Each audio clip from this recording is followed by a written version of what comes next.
Hello, welcome back. I am the Boogeyman. Do you want to hear a story? I bring you tales from the Boogey world. I bring you tales to help send you off to sleep.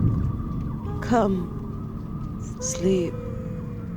Let me help you.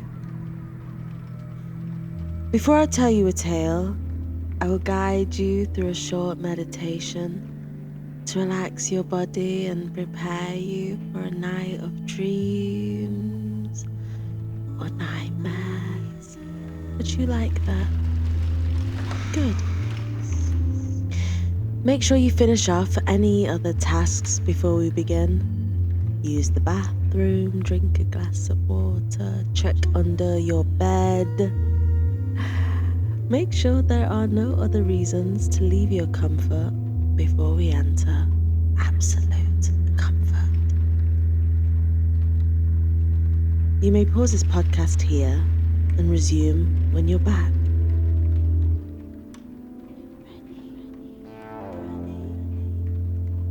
Are you ready? Lay down, sweet friend. Lay on your bed, on your floor. No harsh textures around you. Only soft, only gentle. Let's breathe together. Inhale, 1, 2, 3, 4.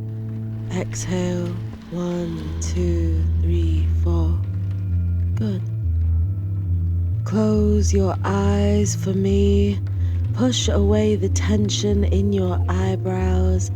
You can use both your hands, or just the one. But be gentle with yourself. Release that tension. No need to frown now.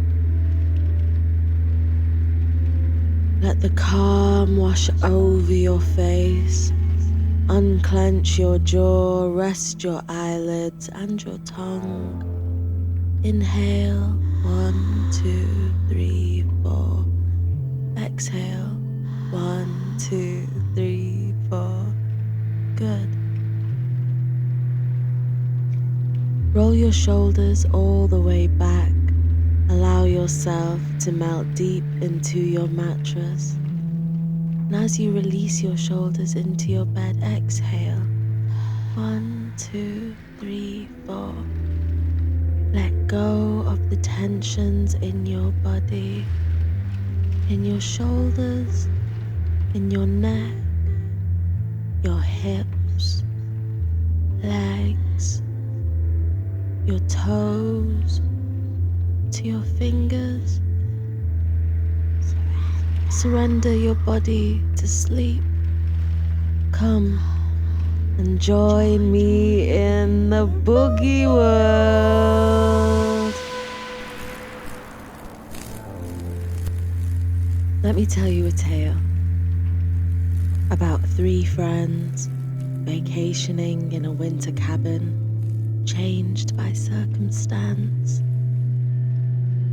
This story is called Wendigo's Winter Cabin. This tale takes place in and around an old cabin, a third way up a mountain, surrounded by forest. No humans to be immediately found, but a village at a safe distance. 3 friends, Craig, Brad, and Mia, made the journey out to the old cabin for their winter break. Craig was recently single, and though they'd planned this trip when he was not single, they didn't cancel, because they all loved each other very much and didn't want to have Craig spend Christmas alone. When they arrived, driving the windy road to the cabin, snow getting thicker as they got closer, the sun began to set very early, pitch black by the time they were there. They had planned a walk, but being so late, they decided to try again in the morning. Craig decided to exercise his free will and went on a walk anyway. There was a handwritten letter taped to the fridge. Mia and Brad had found it after Craig had already left to explore. It read, "Do not go out after dark. It is not safe. The Wendigo will find you. Be smart. Stay safe." A silly letter.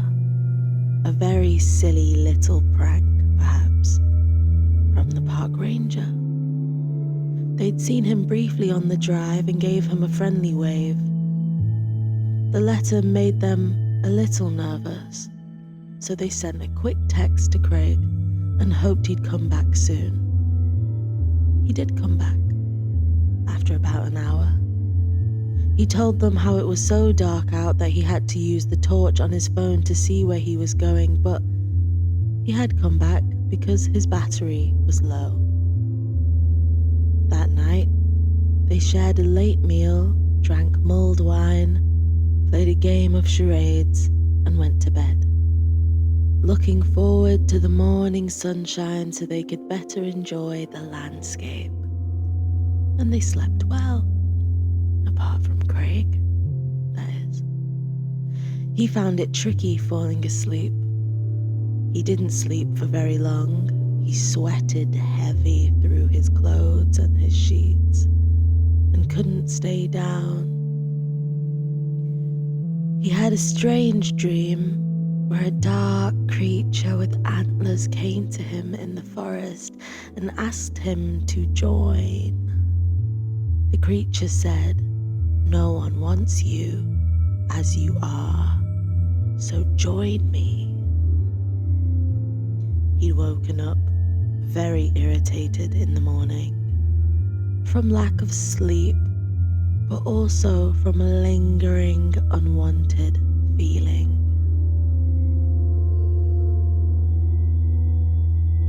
Mia and Brad were making breakfast. Some music playing lightly on the CD player. They laughed as they handed each other ingredients. They were making a whole spread. Pancakes and waffles, 2 kinds of eggs, hash browns, bacon. Craig walked in with his eyebrows furrowed.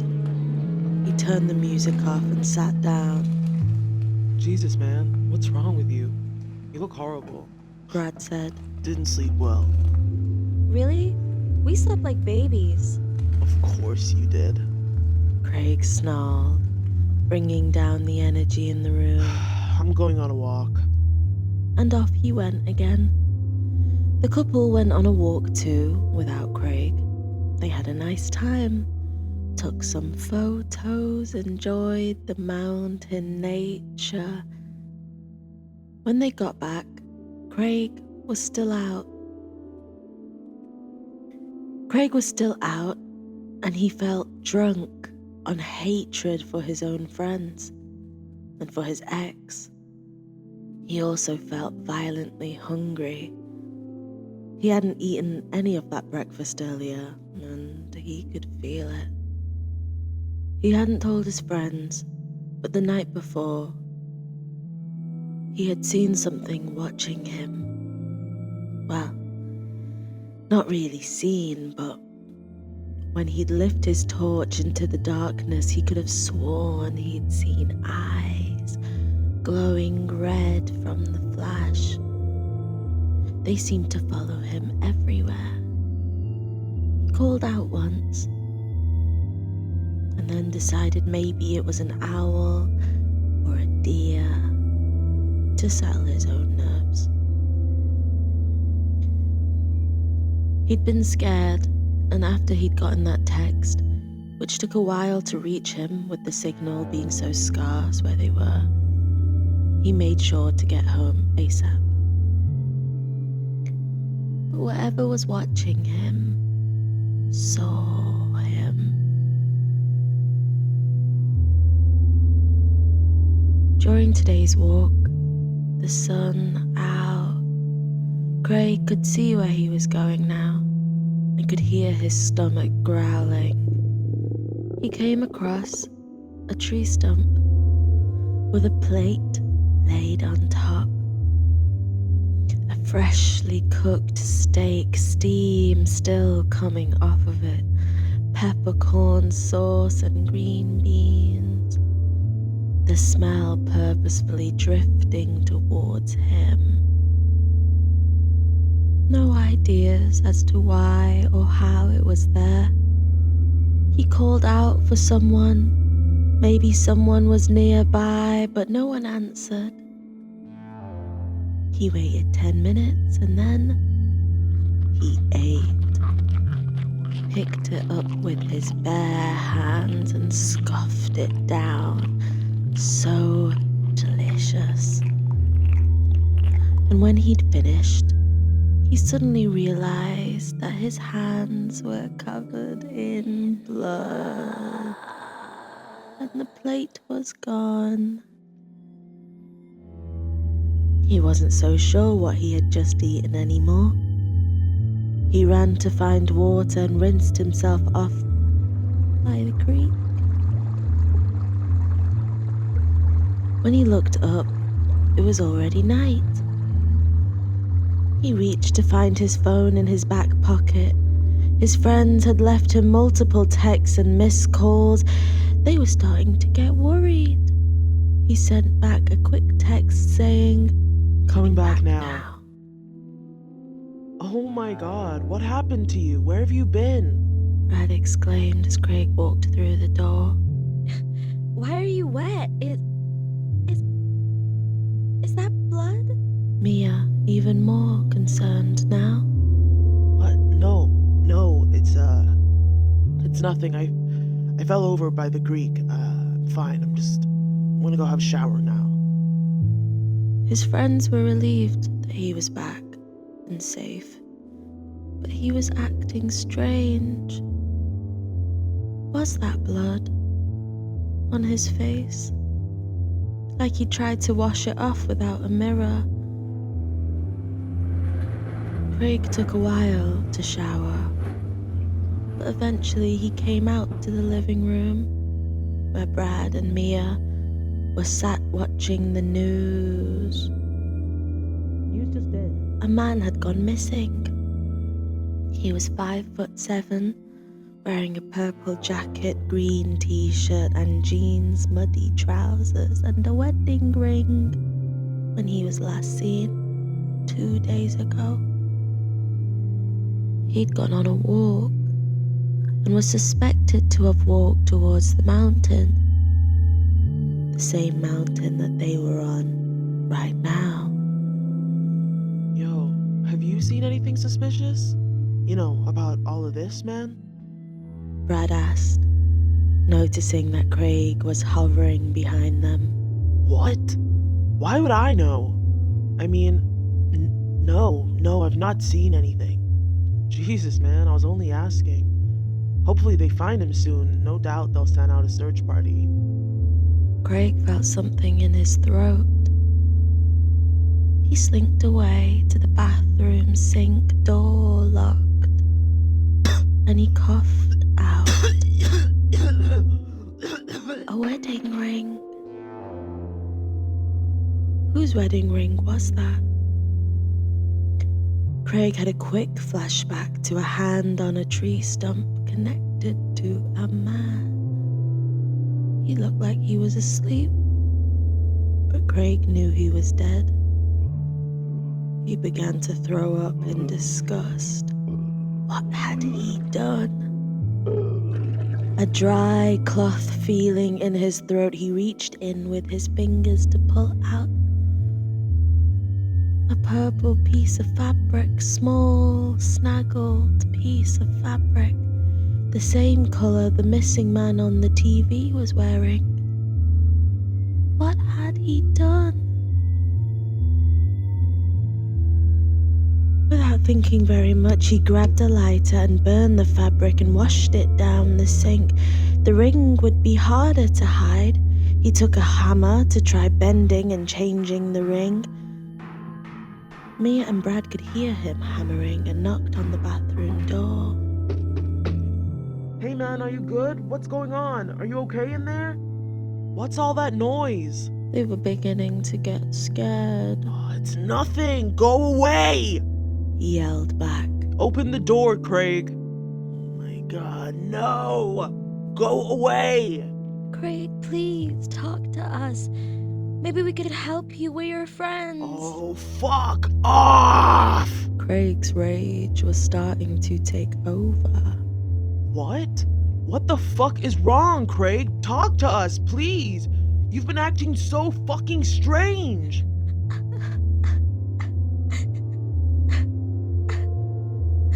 What have you done, Craig?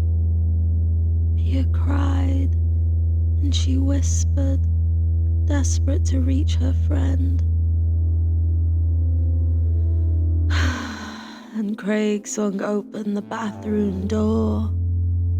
Eyes wild, hammer still in his hand. Brad and Mia stepped back out of his way. If they were scared before, they were terrified now. This wasn't like Craig at all. He was always so gentle and tender before they came to this cabin. He lifted his arm, hammer in hand, and swung for them. Mia ran back to the living room to call for help, and Brad did his best to fight him off and restrain him. Brad was always bigger than Craig and hoped that he could hold him still, but Craig was getting impossibly strong. And he laughed. He just kept laughing. Brad tried to hold him from behind. He soon stopped struggling, but then he turned his head the whole way round and looked him in the eye. Hello. His eyes were glowing and red now. Brad, horrified, dropped his old friend and watched him stretch out his limbs and twist them backwards. He climbed the wall and onto the ceiling. Like nothing he had ever seen before, Craig was not Craig anymore. He'd shifted and changed into a horrific creature, wearing Craig's face like a mask, but it was him, or it had been him.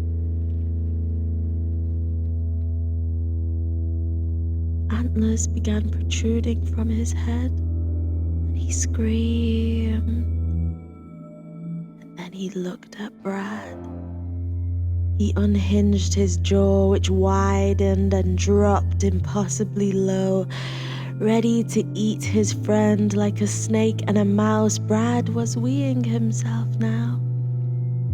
He knew it was all over. This was how he was going to die.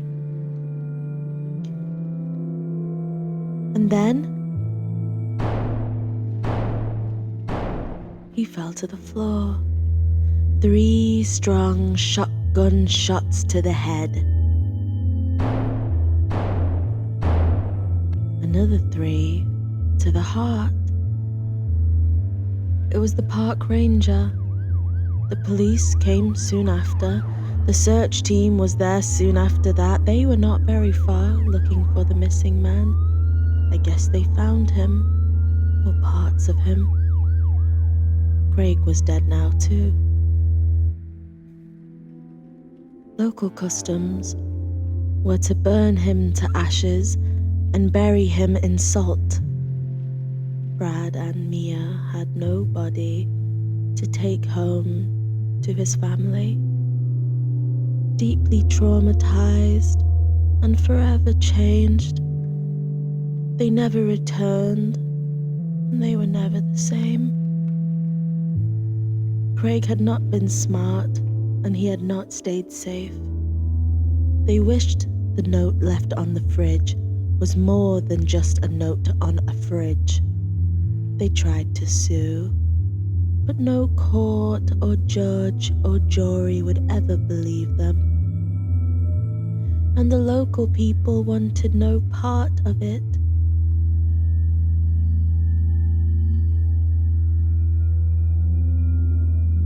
No justice was gained. A friend was lost, and a stranger was eaten. The Wendigo, if you're wondering, is just fine. She doesn't visit me very often, and she doesn't say very much. But she spends a lot of time enjoying the landscapes of the mountains. The locals know not to go out in the dark, especially not alone, and they especially know not to eat anything she offers to them, but tourists do come to the cabin sometimes, and she gets to have more fun then. Craig was not the first, nor will he be the last. The locals know she can't be stopped, and quietly also know that if they leave her to satisfy her own wants sometimes, then she won't bother them. And that's why there's only a letter on the fridge. Anyway, if you ever happen to find yourself in a suspiciously dark and quiet cabin in the woods or partway up a mountain, don't go out after dark. Certainly not alone, and certainly don't eat anything offered to you by the trees. It may not be what you think. Or if you do, consider the consequences. Thank you for listening to this tale. It's an honest story from a friend of mine here in the Boogey world. I hope it will help you to better understand us. This podcast is brought to you by the BOOGEYWORLD Podcast Production Network and is sponsored by peptoabysmal.co.uk, the pink and baggy 90s 2000s nostalgia t-shirt brand. Visit linktr.ee/theboogeyworld for all things Boogey World, including links to the website, other podcasts, events, and more. All links will be included in the description. Don't forget to like, comment, subscribe, follow, and share. I hope you're resting now. I've enjoyed sharing this tale with you. The next tale will be the last in this series, and will be a special Halloween episode. So I look forward to sharing this time with you again. Until then, friend, dream a dream and rest now. Good night.